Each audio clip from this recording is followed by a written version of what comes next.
I don't know.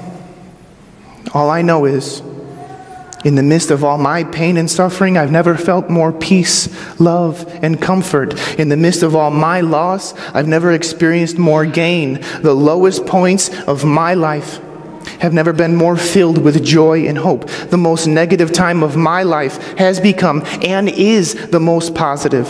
The unreal has become real. The unseen is more seen than what's seen. And there have been things that have happened in my life that I can't explain other than it has to be God. I mean, can you explain?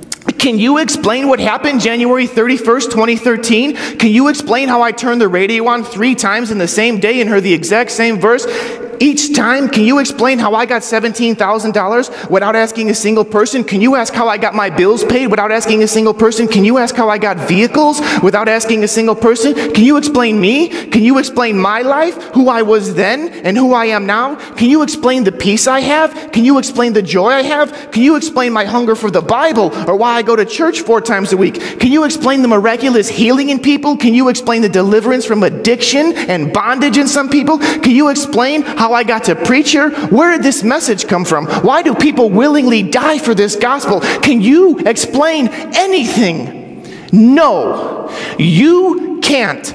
But I can, and so can he, and so can she, and so can she, and so can he, because I'm not the only one that things like this have happened to, and the answer is simple.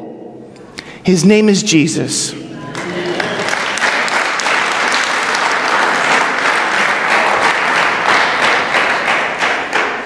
How do we know that our God is the God? Ask a Muslim what Allah has done for them in their life lately. Ask them if they feel love, joy, or peace. Ask them if they even have hope. Ask a Hindu or a New Age Spiritualist about answered prayer in their life. Ask a Jehovah's Witness or a Buddhist if they ever get caught up in the presence of God during prayer or worship. They can't, but we can. His name is Jesus, and we can tell unending stories of things that he has done for us in our life. You can take away our Bible, you can take away our churches, you can take away our pastors, you can take away our theology. You cannot take away the personal things that have personally happened in our personal life with our personal God. And that's all we need to know. That's all we need to know when being a credible witness for Jesus. But answer me this. Answer me this. Where does your joy come from? Where do you find peace in? What do you have hope in? The world? You may temporarily find those things in the world, but that's all it is. It's temporary. You want to know why? Because I used to live in the world. Never once, ever in my life have I ever come home from a night of drinking, drugging, partying, having sex, spending money, making money, wearing fancy clothes, driving fancy cars, and cried fulfilling tears of joy. I've never come home from a night with all of that and dropped to my knees and cried tears of joy. Never, and never have you. But I have cried fulfilling, come on.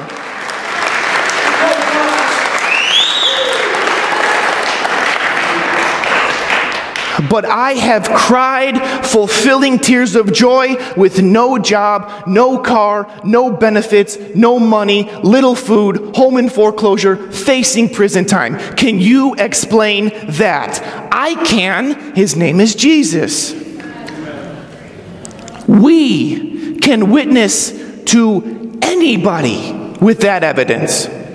Richard Dawkins, Charles Darwin, Stephen Hawking, Eugene E. Scott. Their knowing has blinded them from knowing without even knowing. When was the world created, you ask? Scientific evidence doesn't match up with the Bible, you say? What about fossils? What about this? What about that?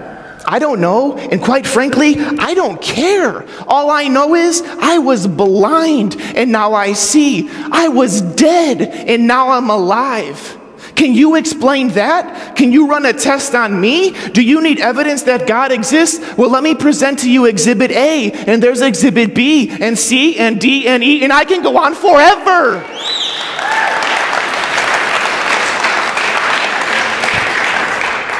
We are the reason we know God exists and that a relationship with Him through Christ and only Christ is real.